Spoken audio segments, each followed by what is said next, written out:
what is extraordinary about what you do, you didn't simply do an olive oil. You are the first business in over 50 years that actually work across borders.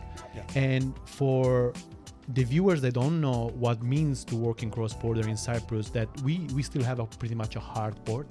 We build a brand. So the purpose of our brand is it's an olive oil company, basically. So we work with farmers across the Cyprus conflict, so the northern part and the southern part.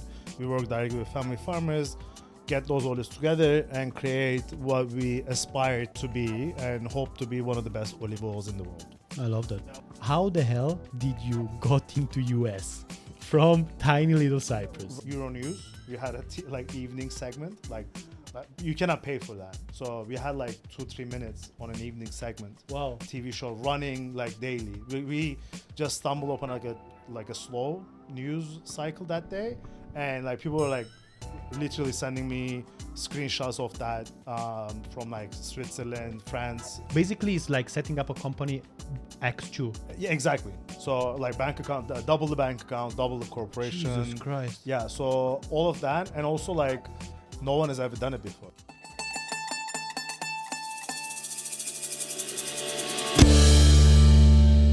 Welcome to another episode of Made in Cyprus, the only podcast that brings you all the story from our tiny island, but these are big entrepreneurial stories. Today with me we have Hasan Siber. Welcome to the show, man. Thank you for having me. Thanks for giving us some of your time. There are My pleasure. Many things that you need to know about Hasan, but I'm just going to give you a little bit of an introduction. He is a serial entrepreneur, work across the globe, spent more than 12 years helping startups from different sectors.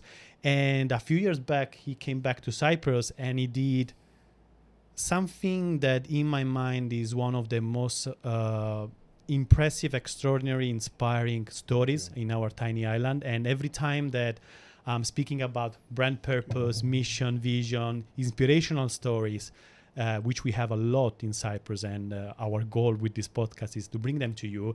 You are always in that list of those stories. So thank you.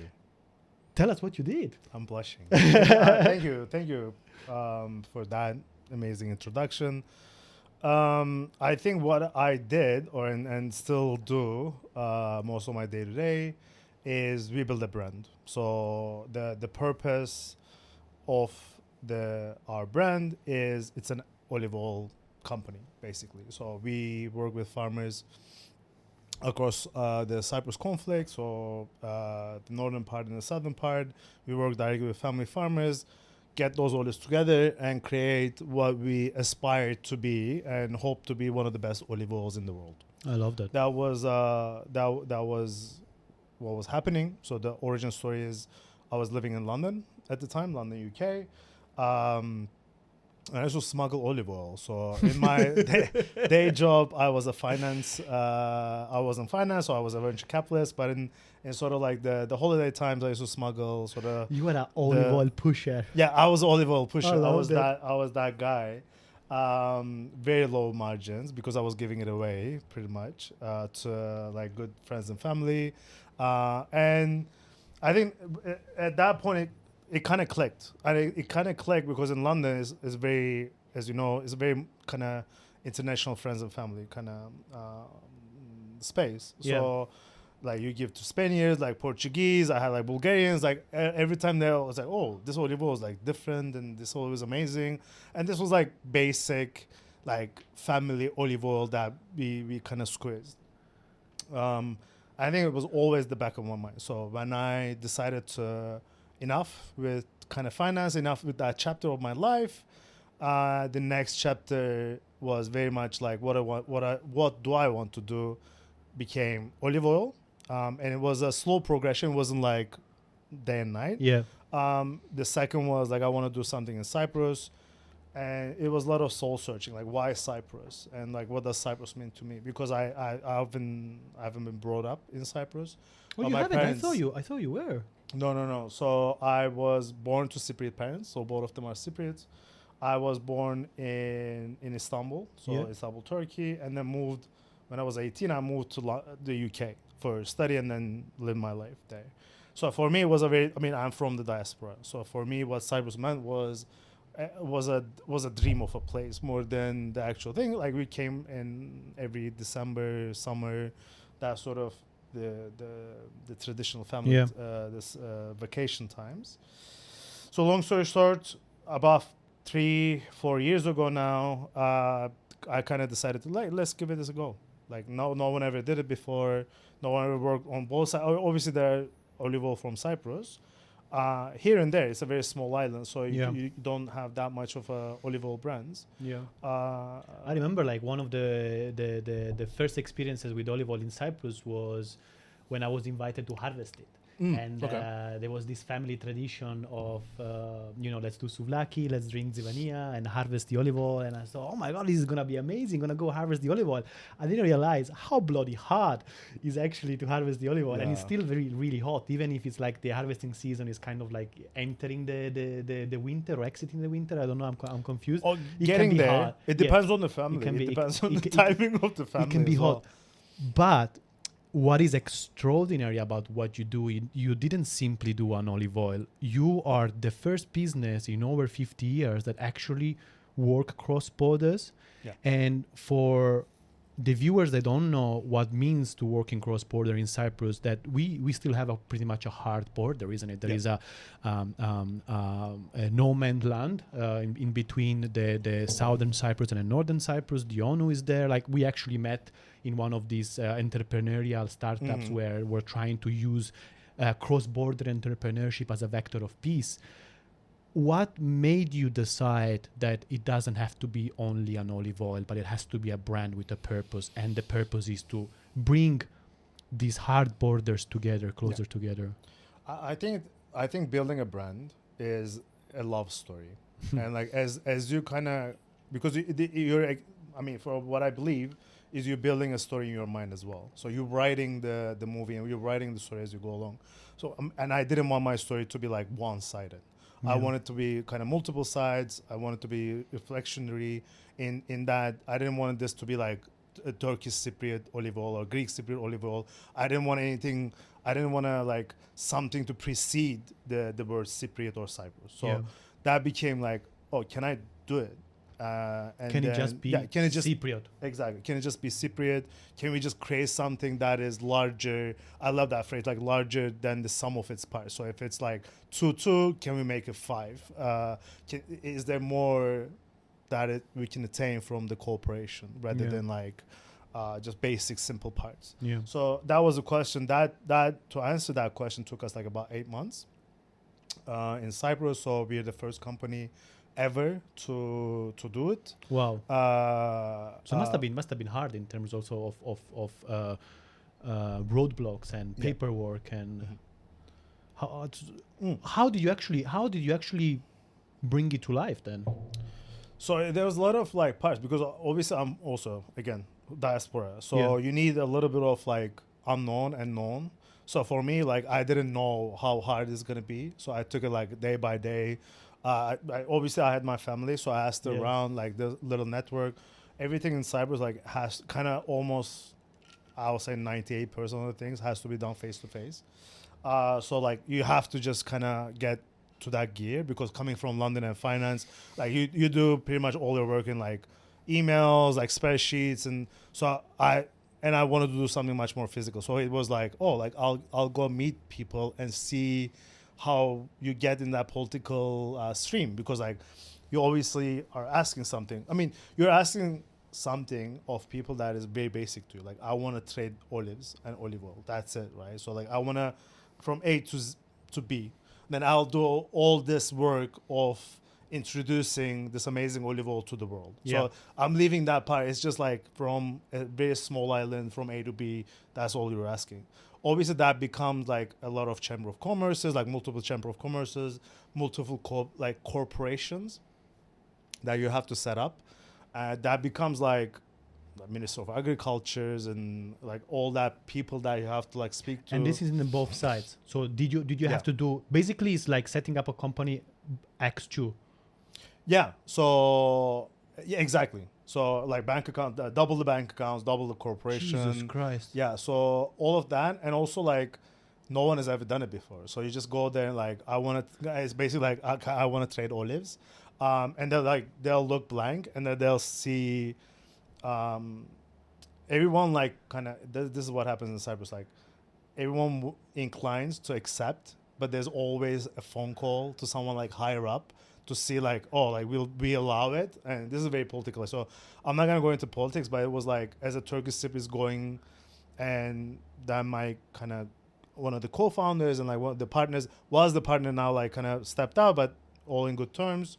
Alexandros. So for a Greek Cypriot to deal with like Turkish Cypriots and Turkish Cypriot to deal. Oh, Jesus. So this was from the get go. It was like, can we build it? And this was pre-pandemic, right? Or Yeah, even this was pre-pandemic. We didn't know the word pandemic. It was like the world is our oyster. We can travel. You know, a year before this was a year before the pandemic, and that's why it took us like 8 months. So it took us 8 months from us like applying and talking to first olives cross the checkpoints. That is not terrible, I have to say, in Cypriot timings, having to consider that you had to deal with two different bureaucracies, let's say, from the Greek side and the Turk side. And what was the reception of the actual boots on the land, of the actual farmers, of the actual owner of the olive oils? So we had two, obviously, one farmer, one in Larnaca, one in Morphu. I mean, I don't know how to describe it. It's like a little dash of disbelief with like, I'll trade with you. Like, obviously, like I knew the people, so I met the people through the network. So that 8 months actually helped me build a network of farmers as well. So because I didn't know anybody. Like Alexandros obviously worked towards getting a farmer because he wasn't a farmer at all. So, and I'm not a farmer. So we found the best makers of olive oil and then went to the farm level. And when we told them, they told us like, this is the price. You can do like, are we leaving it up to you? Do whatever you want. Do whatever you want. Like we're gonna watch it from afar and see what comes of it, right? So, and that's what we did. So we basically the connector was here are my olive, give me the money. I don't really care what happens after, isn't it? Right? I'm curious like what's gonna happen. I am curious like if you're gonna build this relationship, because every time you trade you want that to be a long-term relationship, because farmers want like security, because there's so much insecurity in farming the land. They just want someone to like come by and like just pick up their olives. I love that. And that idea really kind of gives credit to the other idea that entrepreneurship can be a bridge in between a really traumatic, really dark, and really kind of problematic piece of history, isn't it? Although still, the relationship are sour. There are kind of people that are being deported from both sides. Is one of those stories that is really hard to pin down, and both sides are suffering, right? And it's fascinating to see how business can actually be probably the easiest bridge between the countries, right? It can really break down barriers and bring people together. I mean, that's what we're doing. So this is still a frozen conflict, still an armed conflict. Like there's only ceasefire. There's no political solution, and we are starting from a point of grassroots. So it's not that we're not waiting for a political leadership or just someone like descending from heavens to like solve this problem, but it's like bit by bit, and that's what we're trying to solve in Cyprus. So starting with olives, and like obviously we hope to expand into other products, and we hope to inspire, and I think we did inspire multiple people and like a whole bunch of people to start that cooperation and build economics, because in the heart of things, I do believe that on a very simple predicament or statement, like peace times has to feel better than war times, and what I mean by that is like financially and economically, like you have to make cooperation feel better for everybody involved, financially rather than like the bad times. So to not to kind of sell, but to live in a prosperous world, humanity together, not only in Cyprus. So we started from Cyprus, obviously something that we work in armed conflict. But this, I know you like this, and we kind of talked about this a bunch of times. Like, how do you translate to states?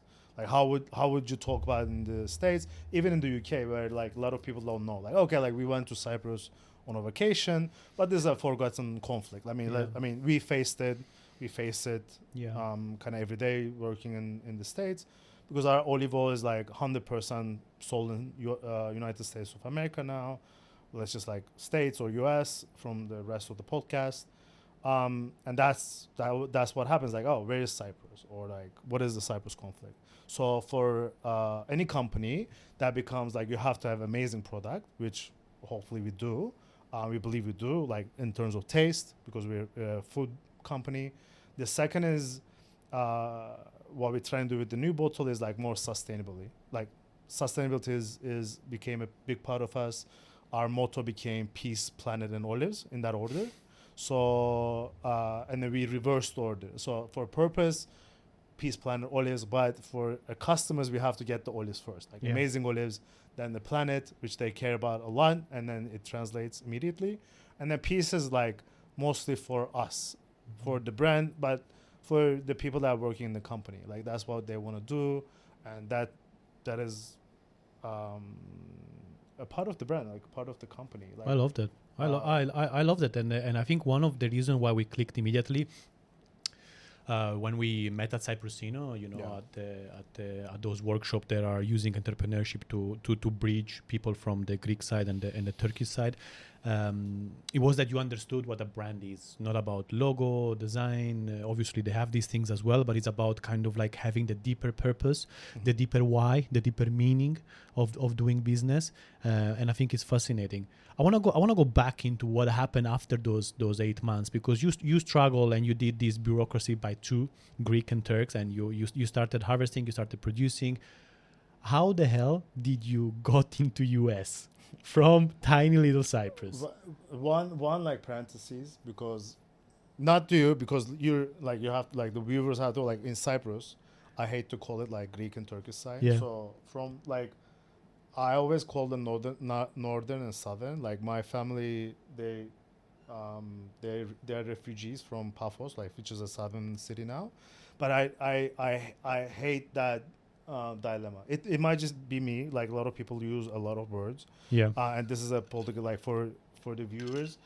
But I believe in a single Cypriot. Like, and it could be, it's just not Greek or Turk. It could be like anybody that feels Cypriot could be Cypriot. And that's my belief.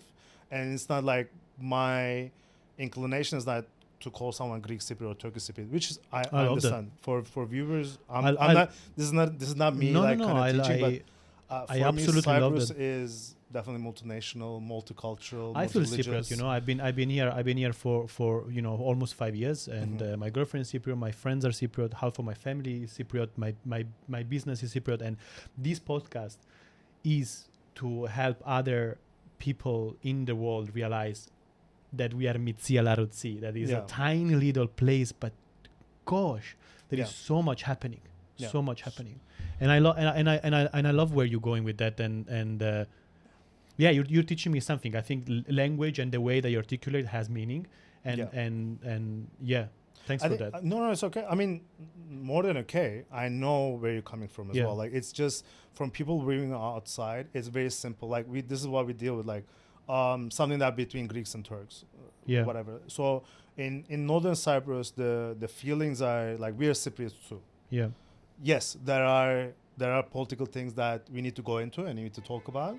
But like, if you're gonna do this thing, like if you're gonna have a united Cyprus, like, let's view everybody as Cypriots, because a lot of what happens in Greek language is like Cypriots and Turks, right? Or Greeks, or it's not Greeks or Turks. So I would love to have that in the viewers, and for our language in this episode to be like Northern Cyprus and Southern Cyprus, 100%.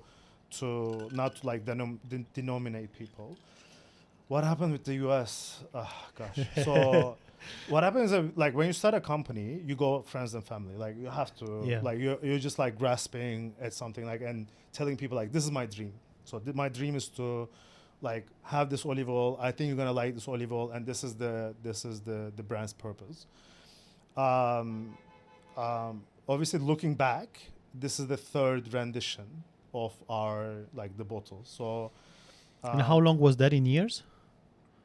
every year, like almost like every year, we kind of flipped. So we started with like ultra luxury but very purposeful, like almost like handmade packaging design where you ripped, and Yeah, I it was remember the that. pull for piece. So we had a literal story of Maria and Mariam coming across a fence that where they used to play. There's a fence now, and they cannot reach each other. They're best friends, and then you pull for peace as a customer, and then you open the bottle. The second was Amazing. more towards the shelf. So because the small bottle that we did was more like Harrods, Selfridges, Fortnum and Mason. We were very much like focused on the UK, and we were talking with those people to materialize, and we did, and that was successful to a point. But we realized like to change something in Cyprus, like we have to go get bigger. That became a little bigger bottles, the white bottle that you know. I remember the one. Yeah, it had that beautiful golden drawing, or like that they was getting emptier while you were going down with the bottle, isn't it? Which actually marks the separation of between north and south, right?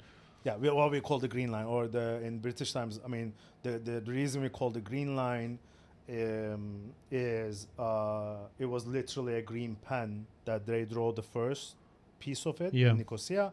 A British lieutenant colonel or whatever, a British officer drew it, and because of the color, it became the green line. Yeah, and because the green is to make it more sympathetic and like not to make it harsh as red. Yeah, that's the green line. And very that's British. Yeah, very British.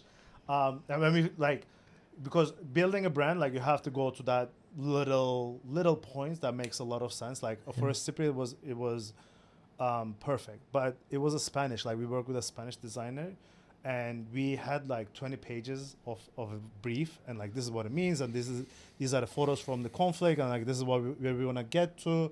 This is what we mean, and then. So you had it in the back of your mind. You were just trying to help someone else understand it, so they could visualize it in a way that makes sense to you. Yeah, that's all you can do, I think. Like working with designers, and I have like the utmost respect for designers and like very very design driven team.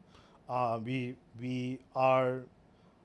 My purpose or my aim in those projects is to find the talent. Yeah, that's only the way I put it. Like just find the talent, and everything kind of clicks. Yeah. And that second rendition was a Spanish person that it took us like 2 months, because if you have money, you can just find people very easily. But if you don't have the money, which was our case, like you really have to go deep in Drupal, like Behance and all those places to find the packaging designers. Yeah. 20 pages later, and like 2-3 weeks, he made a great presentation, because we kind of like vomited information on him, and he like funneled this and like, I have this idea, like white bottle and a green line, and then a green line that kind of disappears as you use it, and we were like, Brilliant. Okay, like let's kind of move on, like this is it, like we don't need to do anything else. But with the packaging, and especially if you want to do something innovative, like it takes a lot of time. Like people don't realize from a 3D render to what you're holding in hand, like it takes a very long time. And that's why it took like a year or year and a half every time we wanted to change. May, like 8 months. That sounded to me the most complex thing, right? Merging these two sides, north and south, and kind of managing to open operation, and being the first company in 50 years that managed to bring things together. And then you're right. Yeah, packaging one will say, how hard can it be? Yeah. Right. But then a whole year to get from idea to actual holding the product. Yeah. Because I worked in digital products before. For me, I mean, it was like that. So like you draw MVP, Figma, bone down, prototype out, done. And I mean, something that's like visceral, like if you have Figma, you pretty much have like the visceral outlay of things, and then you just like code it in, and like there's something breaks down, you'll fix it. Yeah. Like, it's not that in packaging. Like it's a very waterfall moment that like once you make a decision, like very likely you're not gonna go back to it in like 6 to 12 months. And that was all new for you. This was Yeah, this was new. So I never dealt with like physical products before, but I had like product management background, and like obviously as a venture capital, like, you really need to understand about the digital product side of things. And I did like semi projects before where excuse me, like electrical vehicle charging networks and stuff like that. So there's like some in between. Yeah. But the point of the story is like translating what you mean or what you have in your heart to the customer. Yeah. So someone to have on the shelf and really understand what's going on. So the green line was an Easter egg. I think that the final rendition is like us learning more and distilling it more, and then having that inclination. So what in the company's timeline, what happened is like the friends and family and their friends and family was like in 16 countries. So, and the European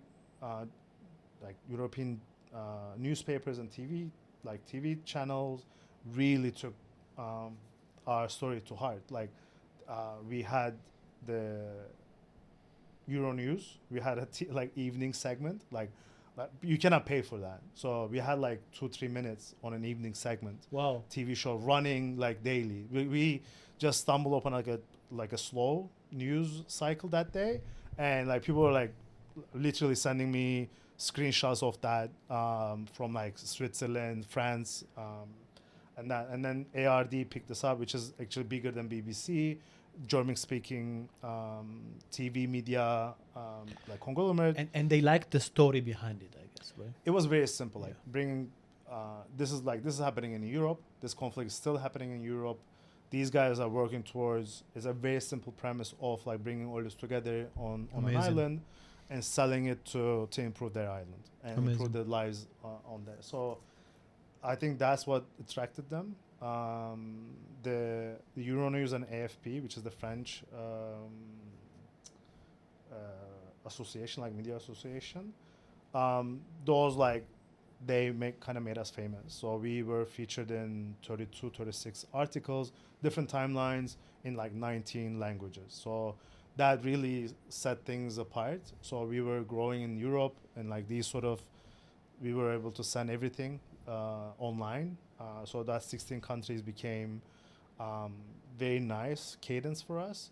But then we were like in a meeting in London, and we said like, okay, like we come from London. Me and my wife to be, we were living in London. Like it's like it might not be a bad idea to start growing there. A lot of Cypriots in the UK. Like it'll be easier for us to do that. We started having meetings with like places like Waitrose and Sainsbury's and things like that. We were like much more leaning into Waitrose, and there was an upstart at that time which was called Whole Foods.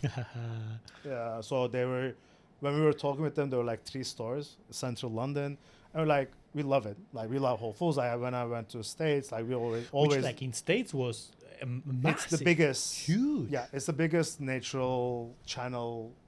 Like States is so big. When like the biggest natural channel chain in the States translates to like 500 stores, 502 stores now. Wow. And they were just kind of bought by Amazon, so they were going through that transition. And for us, I mean, so lucky for us, and like, because this is a podcast, I love this story for entrepreneurs. So I picked this up. I was starting my VC career. I picked this story up from a movie. It's a movie about a guru and the prince. So in a village. So a village has a prince and a king. And everybody is talking about the prince all the time. It's a young prince. The prince gets on. The king buys a brand new horse to the prince, and everyone goes to guru like, what's gonna happen? Like you see the horse, it's amazing horse, and the guru goes, we'll see. And the prince then a couple of months later falls from the horse and breaks his leg. Everybody goes to guru. So sad for the prince. Like what is gonna happen? Like he's so young. Like he's not gonna be able to walk for months. And the guru goes, we'll see.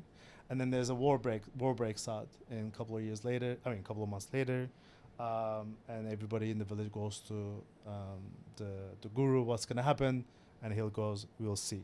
And because the prince broke his leg, he cannot attend the war.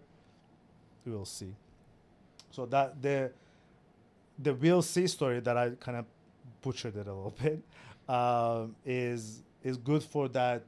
We will see moments in entrepreneurship. It's kind of those up and downs that we will see, because you cannot control everything, and like bad things happen, and at that time you just kind of comment on them as bad, like I cannot have this cap, or like I'm waiting for the stickers. Like, yes, you kind of have to postpone things or wait, but at the end, like, you kind of have to strive and like rise above it. And I absolutely love that, and I was talking about it earlier today with Zen, with my business partner. Mhm. And we have a motto with these other two brand strategies that I'm collaborating with. And always before a brand strategy, like, we prepare a lot, we do audit, we do research, like we do the agenda, like we are super anal, very, very detailed, very, very granular. But we always know, because we're in a room with other people in different circumstances, and because we're all human, there is only as much as we can control. Yeah. So the motto goes like, we know what we know. What we don't know, we're gonna figure it out. Yeah. That's the only way. And I love that story of the guru. And yeah, entrepreneurship is like that. It's bloody hard. No one makes you do it. You need to have a purpose. You need to have a vision. You're gonna fail. You're gonna go down. But maybe that actually failing and going down, you will see that brings something else. Coming back to our story, like, we had a meeting with the Whole Foods London. And the buyer, they're called the buyer, so every category has a buyer. Like olive oil is a different buyer than cheese, for example. And the meeting we have, she said, like, I just moved to London like a month ago, and like I don't have the capacity to make those decisions. Like, let me give you an email, and you email those guys and meet with them, and we're like, we're in London for like 3 more days, so we were like, it's not gonna happen, but let's email and see. So and I'll extend the ticket.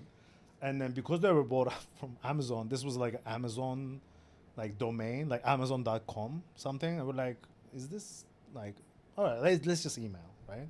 We emailed, and it turned out to be like the global buyer in Austin. And no, actually, it was like Amazon team that were buying. Like, that was the transition team. So they were like, oh, we'll just forward your email to the global buyer.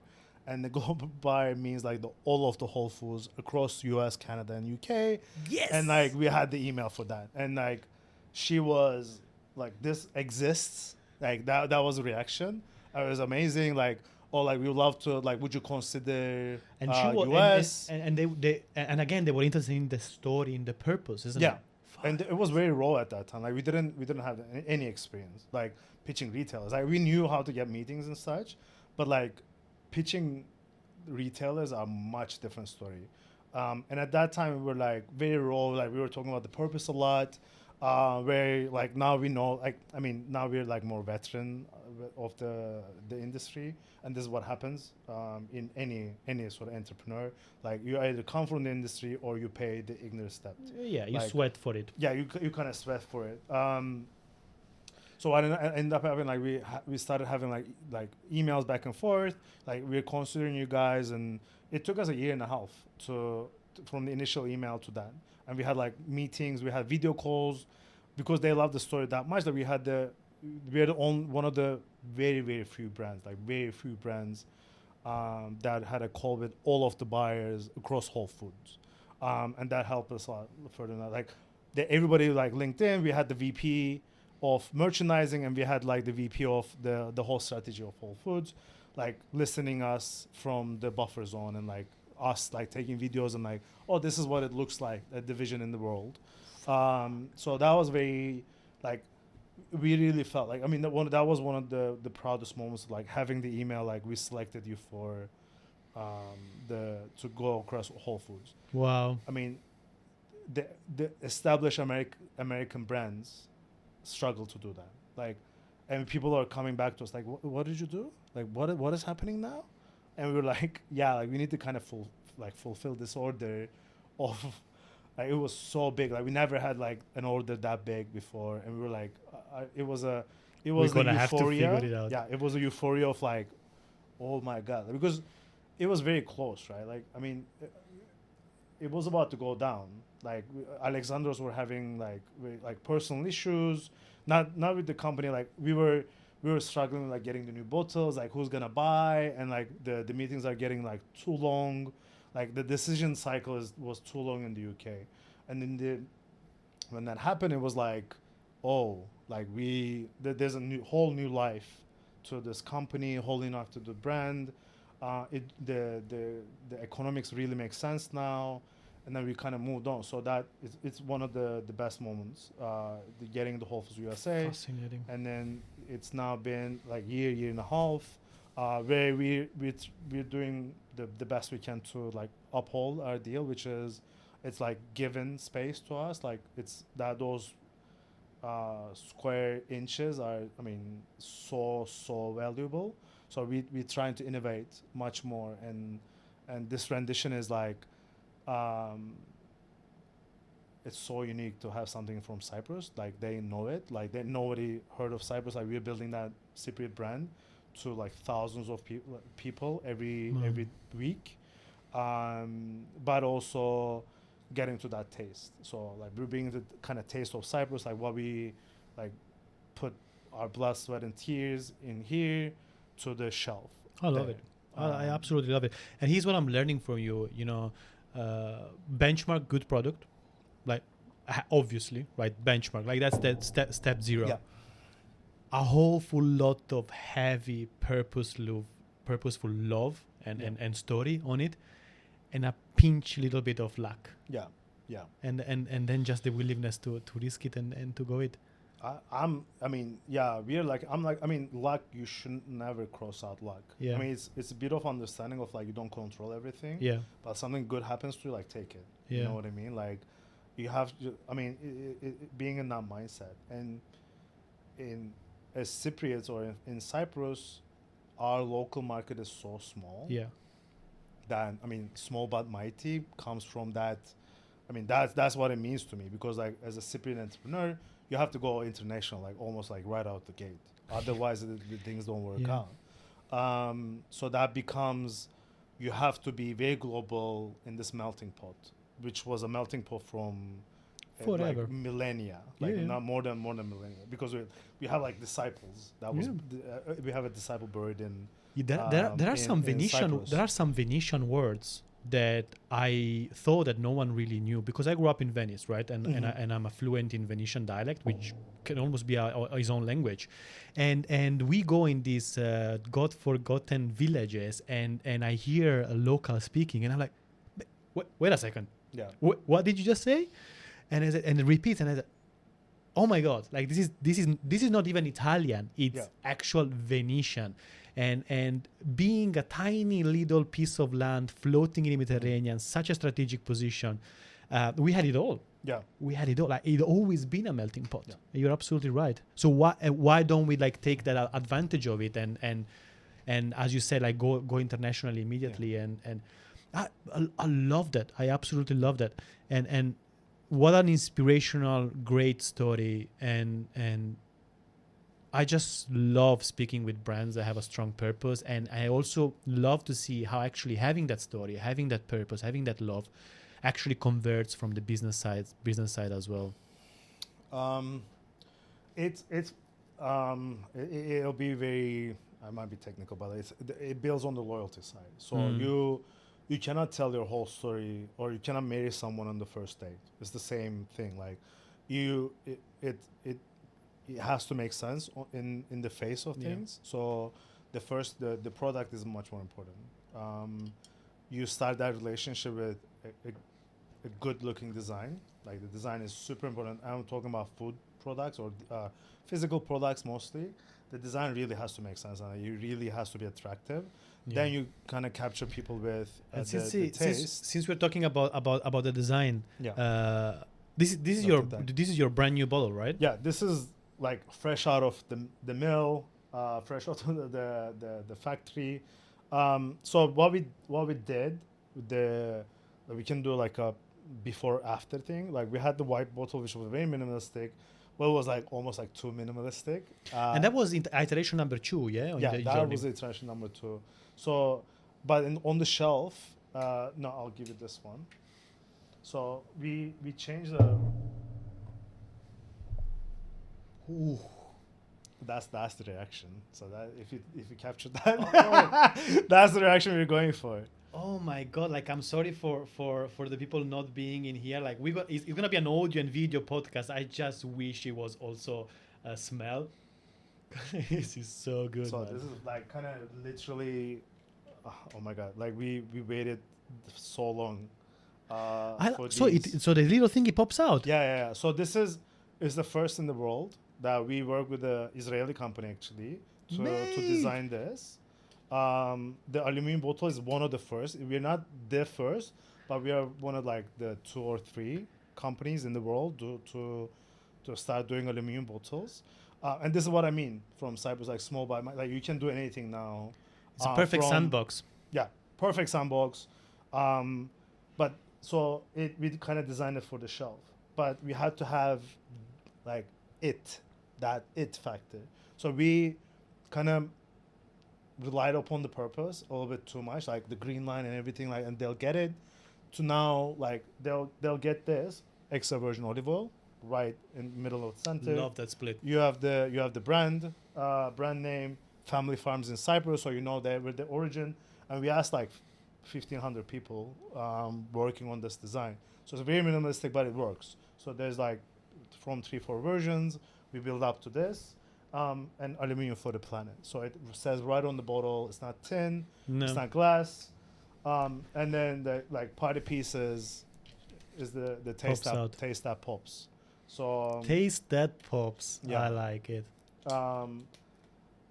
And but you still have all that good stuff that tells Yeah. about the mission. So Yeah, you have yeah, to because just go back. you one of the first thing I noticed in this that you have your purpose right in here, and I Yeah. know a few colleagues that will be particularly proud of seeing a brand that prints the purpose right on top on premium space, because this stuff is like this location and the way that you put your elements is it's really critical, isn't it? It's bloody expensive to put something on here, so you need to really be strategic about it, right? And one of those first things here, our purpose is to promote a peaceful planet, starting with olives. Yeah. Man, I love it. Super simple. Like, you cannot go simple enough I love it. on purpose. I love it. And for us, it's unity of the world. It's humanity. Yeah. So in a single word, is peace. So it became like I peace, love it. plant, and olives. You have family farms in Cyprus, the language we were talking about it before. You have the sustainability, I think, and you have a great product. And I love about your journey that I love what you said. It was almost too focused on purpose, and you had to be more strategic on kind of redesigning based on promoting kind of like the product inside, still being true and faithful to your purpose, but you had to have a switch. And usually it's the opposite, isn't it? A lot of people, especially in tech and digital first, they think about the product, they go with the features, right? Feature. And unless your client is another feature-driven person like a CTO or someone, no one really cares about the feature. Is that like that old joke about the iPod talking about, is it MP3, new compression format, a really high quality versus 1,000 songs in your pocket? Yeah. I mean, I don't know how much your time do you have for that, but like, I mean, I can talk about that like years and years. And that's what like life is at the end of the day. I mean, building a brand is like reflection of you, and everybody that is a collection of you, and like no one is gonna match that. Yeah. And people like get tripped up with like, obviously like feature driven becomes like I'm gonna be better than the competition. And then like, you kind of have to look inside and to find that little extra oomph of either, obviously for digital products and physical products alike, you have to focus on a certain customer and like try to fulfill all that. But also there's a decision to be made from the brand side, like who are the customers that you're going after. For olive oil brand, it could be very easy, like I'm gonna get the cheapest olive oil and like they'll buy. And like people that buy, they don't care about either olive oil or it's like the pure purpose. commodity, Pure commodity. Or you can say like we are obviously doing a commoditized product in olive oil. Yeah. We know the differentiation of it, like from commodity to actually something that much better that gives like, oh my God, the smell and the taste, and making it work something towards our lives, Yeah. not towards us. And also the purpose is like, hopefully like expanding into other conflict zones. I mean that was always a dream, and like Yeah. we're now working towards that in different Yeah, no, avenues. makes a lot of sense. Before wrap it up, what would you have done differently in this journey? Is there something you would have changed? I'm not talking about regrets, right? That's not the right Yeah. word. In entrepreneurship, there is no such thing. But Yeah. what would you have done differently? Let's say, with the knowledge that you have now. It is very hard to kind of answer that. I don't have any regrets per se. I had it because not coming from that back, like either farming or CPG, like consumer product goods or food products. Yeah. I had a lot of like what Alex Hormozy also calls like ignorance debt. Like Yeah. I wasn't coming from that world, but I'm a very quick learner. But you have to learn that, and you make mistakes along the way. One way to like to diminish that is to work with someone else on like already established brand and like figure out like what's working, what's not working. Piggy bank on something. Piggy bank on something. For me, it was, even though I know in my heart of hearts, like never, like also a point of entrepreneur, like no one ever did that before. Like if I went to like, I don't know, like be in the strategy team of an olive oil brand, it wouldn't have been the same because I would have learned about the category a little bit, but like no one would have teach me like how to do the first pan Cypriot company to begin with. It's just like it becomes that way. Yeah, I love that. For me, I could have, I mean, even I think my strong suit became the more weak link, which I'm working on now, is the financing. It takes a lot of financing to build a CPG brand because a lot of upside. So there's a lot of competition. A lot of people can do food, and this is something also plus and minus. So one thing I would have done different is like maybe start working that outside funding a little bit maybe sooner. But we'll see. Like I mean, it's not I cannot say for like certain now. This is something I'm working on now. But it's not like I honestly don't have any kind of regrets or anything like that. I know everything kind of happened for a reason, and like I'm at a point, and that we'll see. Like we'll see. Great answer. Right, two final things before you close. Who would you like to see on this podcast and why? Who would you like to nominate? I've been thinking about like Sir Stelios Hagiano a lot because we He's gonna be hard to get.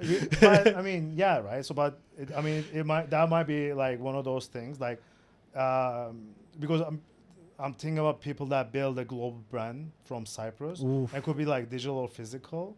I think there's a lot of people that doing amazing work digital in digital space now. Let me think more.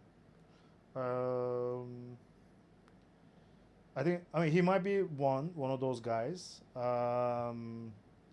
Obviously, there are other people. Let me think. This was a question like you asked before the show, and I draw a blank. I'm still drawing a blank. I just like. It's okay. I think we have two more. Two final questions. Is you need to tell us a joke, right? Like a dad joke or a stupid one. Okay. And nominate someone. But no, there's no. Okay, There's I'll nominate the Steven Stavro because I know he's Steven, like, yeah. Steven. Bravo. So I think Which is also the reason why we met. Actually, as a really exactly. good nomination. So Steven, we're coming from you. Exactly. He's around. He lives in Limassol. Yeah, every perfect. Now and then. His flat is in. We'll go tonight, actually. Exactly.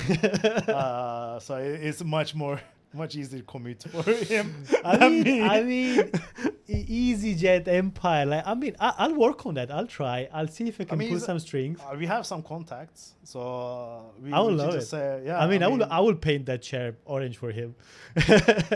You see, I mean, orange chairs. We cannot say no to that.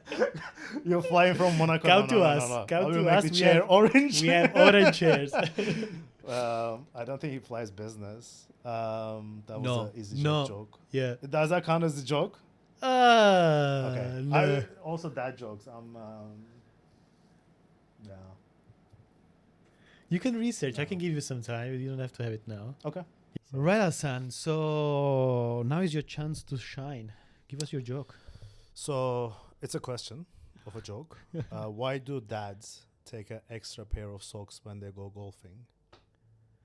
Why do dads take an extra pair of socks when they go golfing?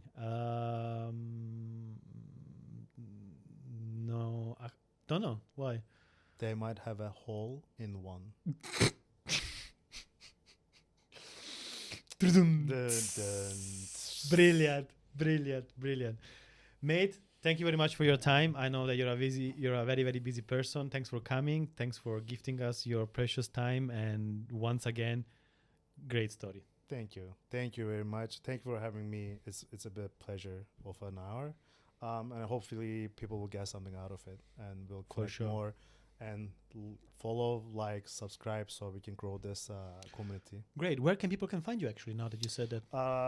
Coliveoil.com is the website. Colive.evo, so that's extra virgin olive oil, initials of that. Colive.evo on Instagram.